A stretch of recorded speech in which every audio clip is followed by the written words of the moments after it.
Baik, Assalamualaikum warahmatullahi wabarakatuh. Selamat pagi, siang, sore, malam. Jadi kami dari kelompok 2 kelas C di sini akan mempresentasikan tentang tugas kami tentang sistem utilitas di bangunan apartemen 16 lantai. Di sini kata kelompok kami ada Alindra KS sebagai ketuanya, kemudian ada Albisel, ada Alivia, kemudian ada Erdinda, saya sendiri Windu, kemudian ada Muhammad Aska, Ratu Agatha, dan juga Vito Dimas Lambang. Masuk ke tugas saya bagi bangunan 3 kami. Yang pertama adalah jaringan air bersih, akan dijelaskan oleh Aska. Baik, yang pertama saya akan menjelaskan tentang jaringan air bersih. Untuk sumbernya sendiri air untuk bangunan ini diambil dari PDAM, lalu langsung pipanya langsung diarahkan ke ruang pompa air dan GWT melewati meteran, dan dari ruang pompa dan GWT ini langsung dipompa ke lantai paling atas di rooftop yang di sana terletak roof tank. Lanjut. Lalu dari roof tank ini disebarkan ke titik-titik yang terdapat shaft untuk diletakkan pipa turun untuk setiap lantainya. Lanjut. Lalu dari shaft-shaft tersebut langsung diarahkan ke ruangan-ruangan dan per shaft itu menyalurkan air ke untuk 2 ruangan. Baik.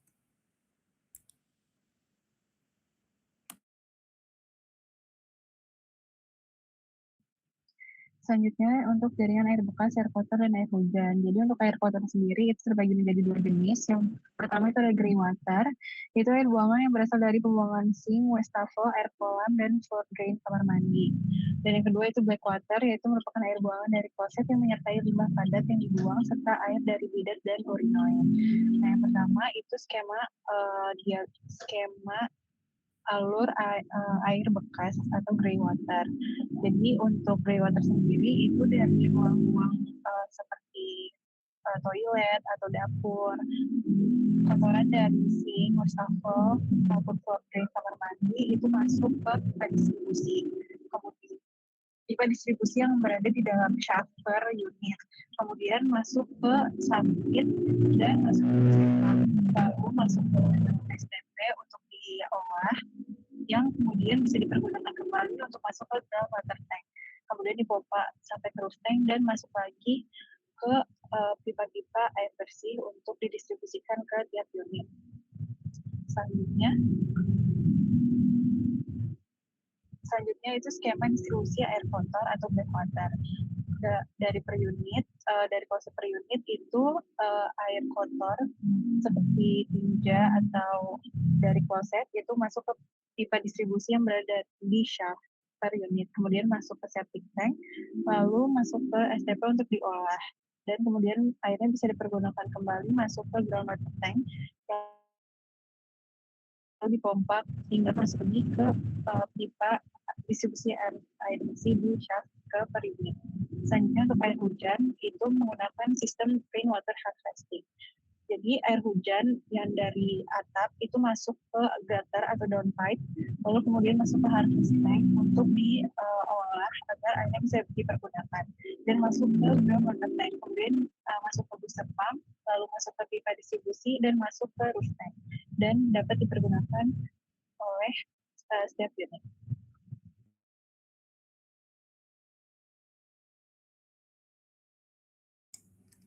Baik, selanjutnya untuk sistem keamanan. Yang pertama ada sistem keamanan CCTV. Di sini, di bangunan ini menggunakan 2 jenis kamera CCTV, yaitu kamera CCTV bulat dan dome, di mana perbedaannya terdapat di arah pandang kamera, di mana kamera CCTV bulat, sorotan arah pandang kameranya lebih mengerucut, tetapi kualitas kameranya jauh lebih baik dibandingkan kamera CCTV dome. Sedangkan area pandang kamera CCTV Dome itu lebih menyeluruh, jadi penggunaannya disesuaikan dengan fungsinya. Seperti pada denah lantai 1 ini, kamera CCTV bulat digunakan untuk menyoroti area masuk agar mengawasi siapa aja yang masuk ke dalam apartemen ini.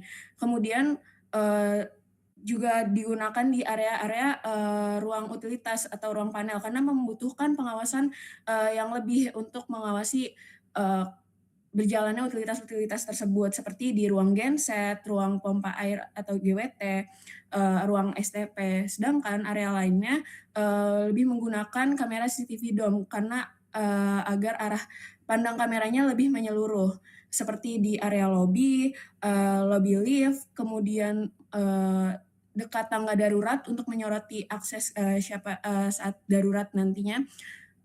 Kemudian di area gym dan kantor pengelola. Untuk area toilet dan area musola tidak menggunakan kamera CCTV sama sekali karena nantinya akan melanggar privasi. Sedangkan area janitor dan septic tank tidak membutuhkan CCTV.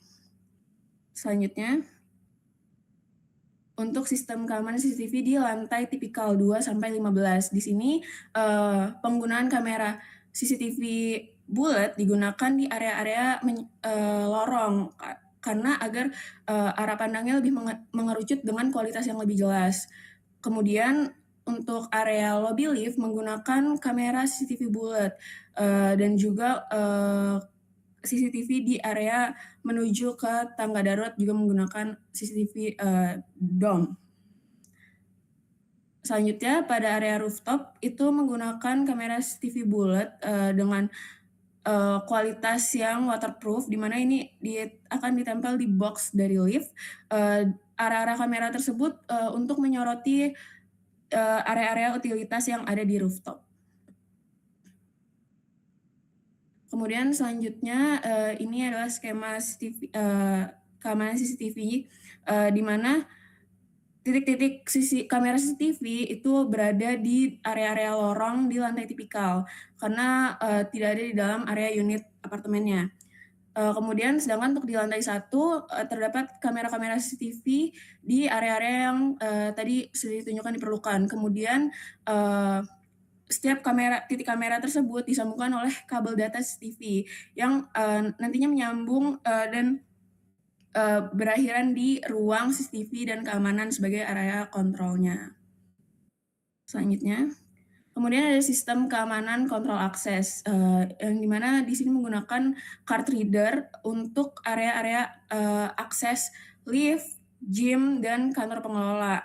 Yang dimana di sini untuk membatasi akses publik atau khalayak umum ke apartemen ini. Kemudian untuk gym itu untuk memastikan pengguna dari gym tersebut adalah orang dari unit apartemen tersebut. Kemudian di sini ada titik-titik alarm keamanan di ruang-ruang tertentu. Kemudian di lantai tipikal terdapat penggunaan card reader di area lift. Card reader area lift ini agar nantinya sekali scan langsung menunjukkan ke lantai unitnya. Kemudian untuk tiap unit menggunakan smart door lock yang dilengkapi juga dengan alarm keamanan di setiap unit. Kemudian sistem keamanan penangkal petir yang dimana pada bangunan ini terdapat titik-titik penangkal petir di setiap ujung bangunan dan juga tepatnya di atas box lift karena merupakan area tertinggi dari bangunan tersebut. Kemudian dari bagian atas penangkal petir itu ada aliran konduktor horizontal yaitu yang garis merah yang kemudian didistribusikan ke konduktor vertikal yang berwarna hijau yang nanti aliran petirnya akan didistribusikan ke bagian tanah. Di tanah tersebut terdapat area cincin bumi yang kemudian disambungkan ke area grounding atau tanah yang di mana terdapat logam yang menancap ke dalam tanah untuk mengaliri petir dari atas.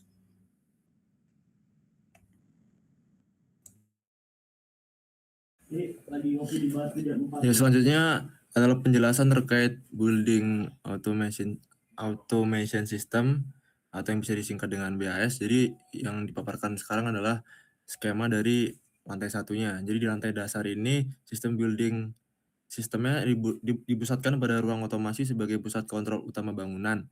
Lalu dari ruang ini jalur fiber optik BAS menyebar menuju area utilitas, keamanan, dan area publik seperti lobi gym, komersial, ruang pompa, genset, serta kantor pengelola. Sistem ini digunakan untuk memonitoring dan mengkontrol HVAC, pompa air, genset, lighting, CCTV, fire alarm, dan akses kontrol secara terintegrasi.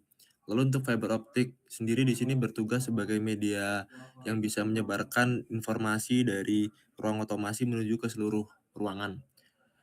Lalu selanjutnya, untuk yang di skema lantai 2 hingga lantai 15 ini, jalur BAS diteruskan secara vertikal melalui shaft utilitas menuju panel di setiap lantai. Dari panel tersebut, sistem menyebar ke area koridor dan unit kamar untuk memonitoring perangkat, pencahayaan area umum, CCTV, fire alarm, dan sistem keamanan. Seluruh data tetap terhubung ke ruang otomasi di lantai 1 sehingga monitoring bangunan dapat dilakukan secara terpusat dan real time.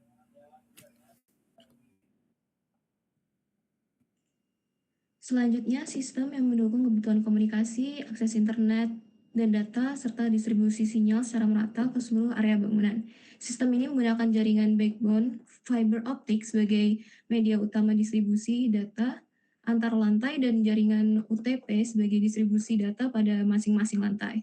Di lantai 1 ini ditempatkan MDF atau Main Distribution Frame yang berfungsi sebagai pusat distribusi jaringan ke seluruh gedung. MDF ini menerima dan mengelola koneksi utama yang kemudian didistribusikan ke seluruh lantai melalui jaringan backbone fiber optic lewat shaft lift.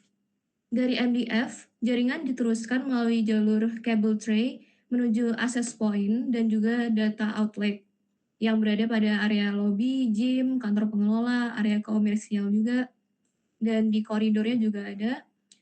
Nah, access point ini berfungsi menjadikan akses internet kabel, sedangkan data outlet menyediakan koneksi jaringan kabel untuk perangkat yang membutuhkan koneksi yang lebih stabil. Kemudian di lantai tipikalnya ditempatkan intermediate distribution frame atau IDF yang berfungsi sebagai titik distribusi jaringan pada lantai tersebut. Di IDF ini ada pada setiap lantai, dari lantai 2 hingga lantai 15. IDF menerima jaringan backbone fiber optic dari MDF melalui shaft lift.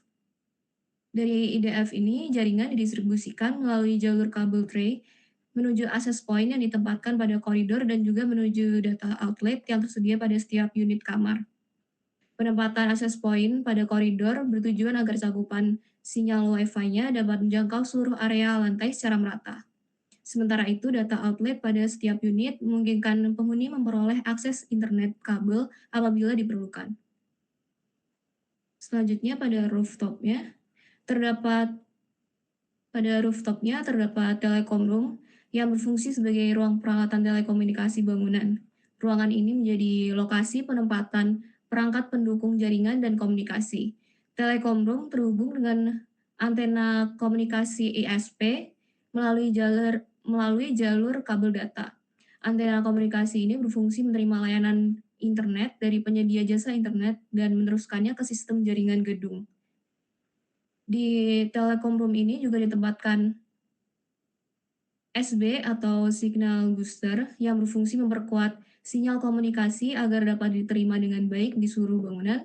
Kemudian ada juga distributed antenna system atau DAS yang berfungsi mendistribusikan sinyal komunikasi dari penguat sinyal ke berbagai area bangunan sehingga kualitas sinyal tetap stabil pada seluruh lantai.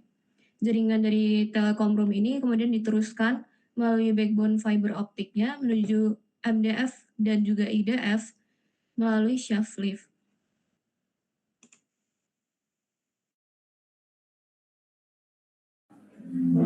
Selanjutnya untuk fire protection, sprinkler, hydrant, dan sistem kebakaran, yang dimana pada denah lantai 1 ini dapat terlihat terdapat titik-titik dari sprinkler dan juga smoke detector sebagai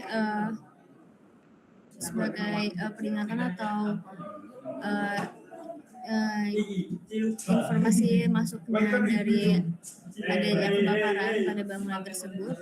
Lalu ada juga exit atau akhiran dari tangga darurat yang nantinya dapat dilalui langsung menuju luar bangunan maupun dapat melalui lobi bangunan. Untuk sprinkler tersebut, airnya itu terdapat dari groundwater tank khusus untuk keadaan darurat yang nantinya dipompa oleh pompa utama menuju shaft dan disebarkan pada titik-titik sprinkler. Next. Lalu pada denah tipikal terdapat juga titik-titik dari sprinkler dan juga smoke detector.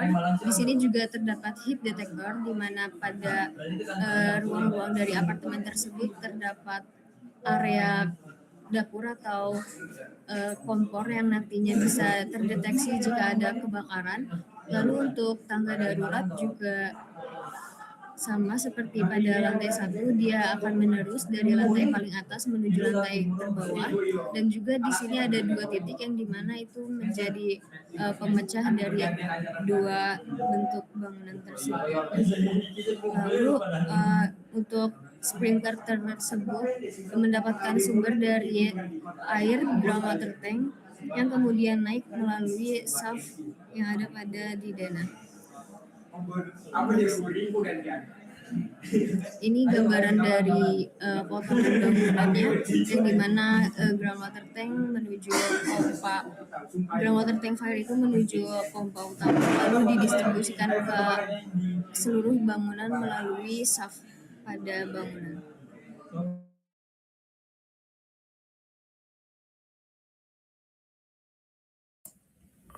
Baik, sekarang masuk ke sistem AC atau pendinginan buatannya.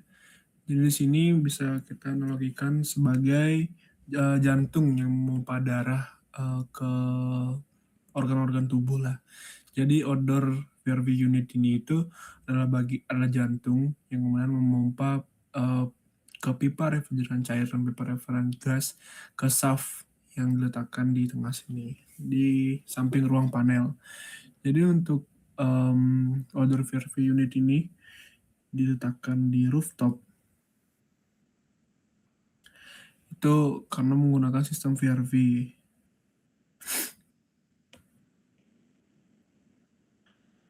Atau variable refrigerant volume. Kemudian lanjut untuk di denah tipikalnya dari lantai atas, kemudian turun ke lantai bawah melalui shaft untuk pipa refrigeran cair dan refrigeran gas ini mengalirkan udara dingin ke indoor unitnya yang kemudian dipisahkan di setiap ruangan dan bisa diatur masing-masing sesuai preferensi pengguna kamar masing-masing. Kemudian juga di tengah-tengah di ruangan, di lounge di depan lift itu diletakkan AC yang model kaset agar persebaran udaranya lebih merata dan tersentral lah. Kemudian hasil limbah yaitu dari indoor unitnya itu disalurkan dengan pipa kondensat ke shaft-shaft yang ada di depan. Shaft-shaft basah ini digabungkan juga dengan shaft-shaft air bekas yang kemudian akan dialirkan ke bawah. Di lantai bawah ada beberapa ruangan besar. Di sini bisa dilihat seperti commercial area, gym, kantor, dan juga lobby. Itu digunakan AC cassette untuk persebaran udara yang lebih baik. Kemudian di toiletnya menggunakan indoor unit seperti biasa. Persebaran masih seperti biasa juga dari pipa refrigeran cair dan pipa refrigeran gasnya diturunkan melalui shaft yang kemudian didistribusikan secara horizontal. Kemudian pipa kondensat yang sudah terakumulasi dari lantai tipikal kemudian disalurkan ke bawah melalui bak kontrol yang kemudian bisa digunakan kembali atau di reuse nantinya atau ya sebelum dibuang ke got ke kota. Jadi sekian untuk sistem AC dan efeknya. Secara singkatnya seperti itu. Berikut ada gambar potongannya untuk menjelaskan secara lebih jelas bagaimana distribusi untuk sistem EVAC-nya, sistem ESI-nya.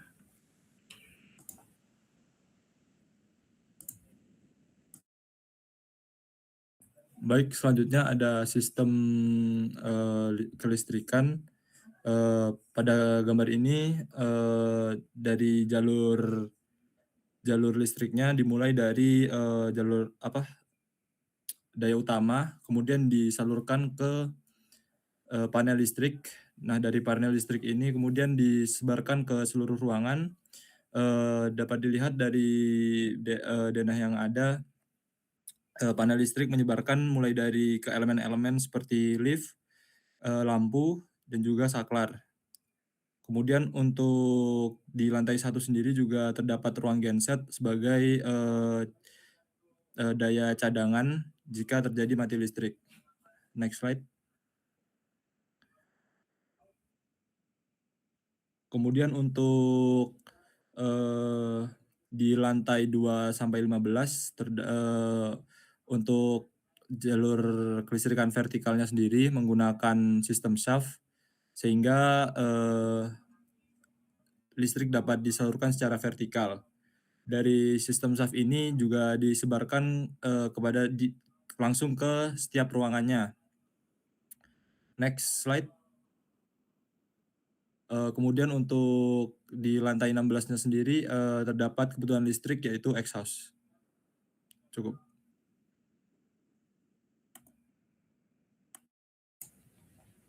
Baik, sekian proses dari kelompok 2C.